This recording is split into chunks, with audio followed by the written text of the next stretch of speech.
welcome to another episode of Ask the Doulas. I'm so excited to be here with my friend Cindy again from Cindy Suds. Hello. Hi. Today we're going to talk about a very relevant topic because it's summertime and everyone's swimming. We're going to kind of talk about water safety. Great, yeah. So I was recently at a pool party for the 4th of July, and my friend and I, who, we both have 5-year-olds in the water, were very conscious about making sure somebody had eyes on them at all times because it can be really scary. And I know you have a personal story. I actually have several. And the thing that is so crazy about that is that pool parties, I look around and I see moms hanging out with moms and no one's watching the kids. And it really, really freaks me out because drowning is a silent activity. And that's what most people don't realize. Most people think because it's portrayed on TV by splashing and yelling. Eyes in hands in the air and, help, help. Drowning is silent.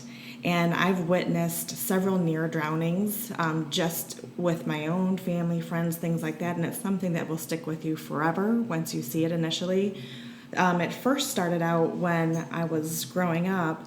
I'm quite a bit older than my sisters, and I had to take my sisters to swimming lessons when they were little, and all of the moms were chit-chatting. They probably had cocktails, and they're all in a little circle, and there's one pool instructor in the water with, 8-10 kids, and I'm watching the kids, and I'm obviously young, so I'm not hanging with the moms. I'm just sitting, focusing on the water, and my sister actually just slipped right below the water.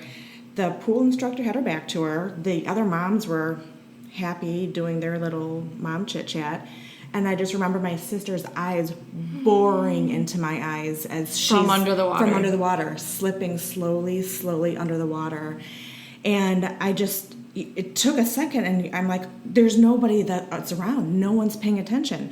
And I jumped in the water, pulled her out, got her out. We laughed. She was hysterical. She, was coughing up water, and it was so scary. And none of the adults were any the wiser. I mean, obviously, after I jumped in, they were like, "Oh, what happened?" Right.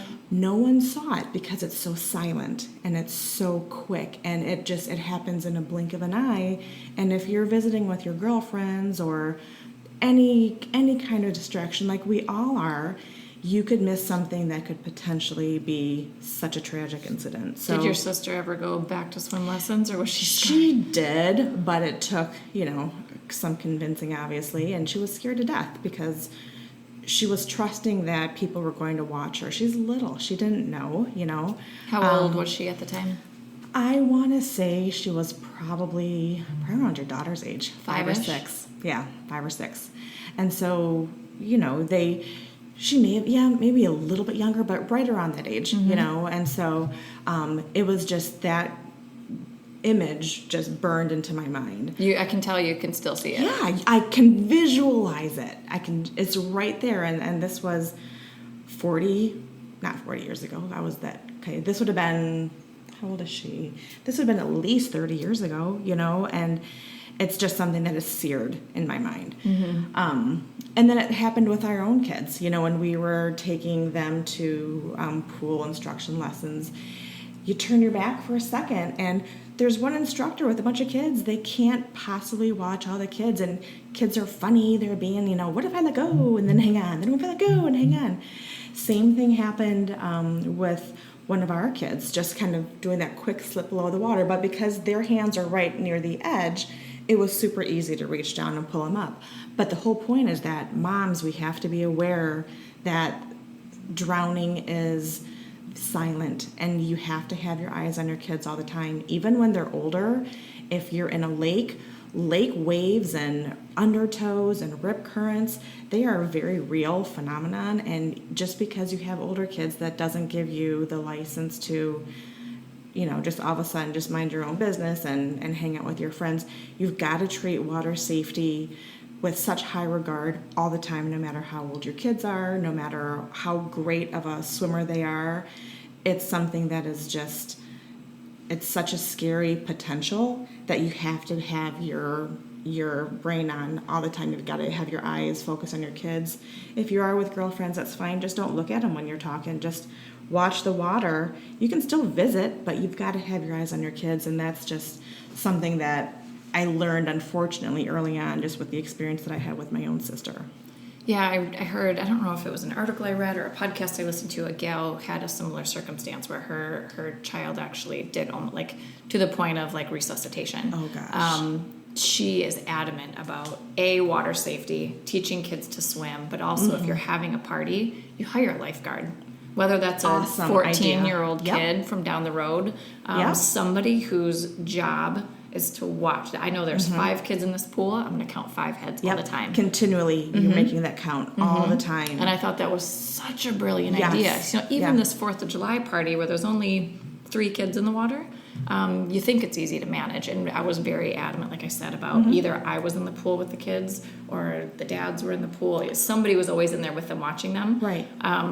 But it's so easy just to get caught up in, we're going to go grill out. I'm going to go pour another cocktail. There's 800 reasons that you turn your back to that pool. And none of those are bad reasons, but you have to realize that it's a very, very serious problem that could potentially happen if you're not aware, and you just have to have your awareness on high alert whenever you're around water, especially those younger kids that haven't gone through proper swimming lessons yet, and they just don't know. I mean, you're not out of the woods, obviously, if your kids can swim because of the other things we just talked about, but especially when they are pre-strong swimmers or, before they've gone through any kind of a swim lesson, you've got to have your eyes on the kids all the time, and also kids that aren't yours.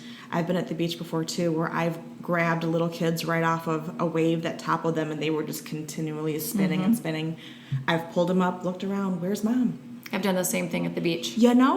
And actually on the opposite end, I've seen kids, and I saw a very old man who had fallen, and the waves kept coming up, and he couldn't get up. Yes. And I'm watching him going, is he just lounging in there? Like, what in the world? And it didn't take very long for me to realize that this man was going to get knocked over by a wave. And I, ran to him, pulled him up. But keep your eyes on. Be aware. Everybody. Be aware, yeah. And it's like you just said, it's not just your own kids, because unfortunately other moms or other people, even if they're elderly, they just may not be able to sustain their grounding and the waves that we have at Lake Michigan. And you hear about drownings all the time. It's not something that is unusual anymore. We live by a wonderful body of water, but it's also to be highly regarded because it can be very dangerous. Teaching your children water safety early is huge. Is crucial. Yep. Crucial. And then also just making sure that as a mom, any parent that's there, you really should just, even if you want to say, hey, I'm chatting with you, but my eyes are going to be facing the water, and just kind of set that as a rule with whomever you're going to the beach with, even if it's just your spouse and you just say, hey, let's just watch the water and talk. We don't need to look at each other. And I always do, hey, I'm going to go in and use the restroom. Brad, do you keep your eye on her? Let them know I am leaving. Right. It's your responsibility now until I get back. Yeah. So on a lighter note, yes, of that can get so heavy. Right. I know, like it makes my stomach churn just thinking about it. I know. But sunburns. So I'm adamant with my daughter's skin because she's so fair skinned. I mean, she can get a nice little tan. But, I'm going to turn 40 this year, and you start seeing all the wrinkles and hearing, all the damage, seeing all the damage that I did to myself as a kid, sitting out in the sun, literally with oil on me. Oh, yeah. Like, literally we used oil to do on my skin. baby oil on a rooftop with, like, one of those tinfoil-ish blankets under us. Really? What are we thinking? Why didn't people tell us? Well, you don't know what you don't know. I mean, at the time, that's what it was. You wanted to get as dark as you could. Burn because it'll turn to a tan. But obviously we know better now. Right. And we now can take what information is available now and apply it to ourselves and our children. And so obviously when you're at the beach, when you're outside, anything, but beach and water are going to have more of that reflective sun damage that occurs just because of the nature of sand and water. But sunscreen really needs to be something that you're pretty careful about putting on. The safe sunscreens nowadays, they're saying really the safest bet is just to use a mineral-based sunscreen, like a zinc oxide. Titanium dioxide is also kind of like a cousin to that. They still are saying that zinc oxide is still the best.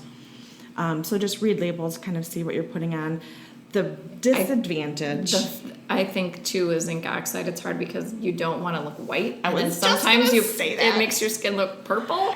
So it's hard to find one that rubs in really well and doesn't leave this white film all over. Right. Which there are a couple I found, but... You'll have to let me know because I'm in the process of still trying to find those. I know a mutual friend of ours has kitchen stewardship. Katie has a lot of great information on sunscreens that her family has tried.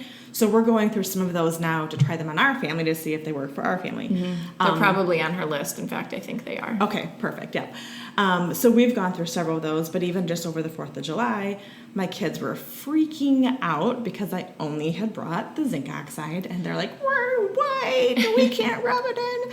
So I'm like, well, sorry, deal with it. And my kids are all older. They're almost 15, almost 17, and almost 19. So they're on their own as far as, guys, you got to be responsible, especially my 19, almost 19-year-old. She's an adult. I'm not going to make sure you have your sunscreen. I'm going to remind you, like I always do, because the mom part never is gone. Right. But I kept reminding him, guys, you got to reapply. And that night, I had 3 lobsters burned badly. And I'm like, you guys. Is it because they didn't want to use the zinc oxide? Probably. Yeah, probably.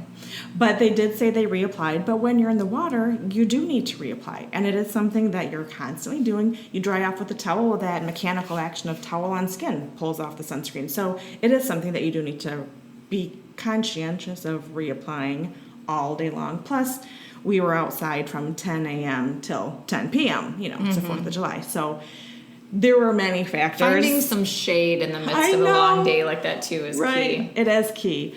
I myself was sitting under a little umbrella because I don't like being in the sun. But, yeah, so I'm sitting there watching them all going, guys, sunscreen. Sunscreen police in the corner. Yes, exactly. So what did you do for them after the fact? Gosh, thankfully, as many of you guys know, I have a natural bath and body company called Cindy Suds, and so we have a plethora of products at home that I was able to just slather on over and over. So would you use the healing salve? Is that the best? My top 2, and it's interesting because my kids, when they're burned, don't like the feel of healing salve on their skin because they feel like it makes them greasy. I prefer that feeling when I'm burned or have anything, but they do not. So they prefer the unscented body butter. Okay. The first ingredient in the unscented body butter is aloe vera gel, so that also would make sense as to why for them they prefer that feel. Cooling. It's cooling, and when you put it on, it just kind of it decreases that skin temperature. So it's interesting to me because I have always preferred the healing salve, and my kids prefer the unscented body butter. So, but they're both amazing, and I was slathering their poor bodies with whichever one we had laying next to them. We probably literally went through a jar each for each of the kids because they were so badly burned. And it's like, you guys, come on. That's like literally to the point of blistering and peeling. Oh, for probably, sure. Right? Yep. Right now, they're all in the peeling phase. And yeah, I mean, we've all done it, but it's something that is so preventable, and that's what I want to shake my fist at and be like, you all know better. You all know better. I'd much, much, much rather have you prevent with the sunscreen than to be reactive and now putting on healing salve and body butter because you've burned yourself and now you've got the consequences of how that feels and what damage it's done to your skin. So the healing salve and body butter are both amazing at clearing up sunburn and helping it to transition to skin that is not so damaged and burned. It decreases the body temperature on the surface because you can just feel that heat radiating from those burns. So either one of those works fabulous, and it's just kind of, I'm finding more of a personal preference if you like that one feel versus another feel. And regardless, your skin's going to be absorbing it so quickly because it is so damaged and so burned. So whatever you're doing, just make sure that you're repeating and reapplying and keeping that skin covered to try to help that transition of severe burns to, getting that skin, trying to get it healthier again. So moral of our story today is prevention and being proactive. Exactly. So for summertime, sun and fun, just Be aware. be aware of everything. Yeah. Yep, be aware. Cool. Well, I know we've told people before how to find you, but what's your website, and tell us the stores locally that people who live nearby that carry you. So website is cindysuds.com. We are carried in Harvest Health stores, the Kingma stores, Hopscotch, a couple stores in Lowell, my hometown furnishings, and the Lowell Ace Hardware. We're now carried in Rockford there's a new baby store there, Bridge Street Baby. Oh, I haven't been yet. I think that covers the basis for the majority of the local stores. So, yeah, stop in. They carry the majority of our products, and you're supporting local when you are purchasing through our local retailers. I love your stuff. Thanks. I'm a fan. So thank you again for coming. We'll talk to you again soon. That sounds good. And if anyone has questions for us or for Cindy, you can always email us, info@goldcoastdoulas.com. Find us on our website, goldcoastdoulas.com, Facebook, Instagram, and then you can listen to our podcast, Ask the Doulas, at SoundCloud and iTunes. Thanks.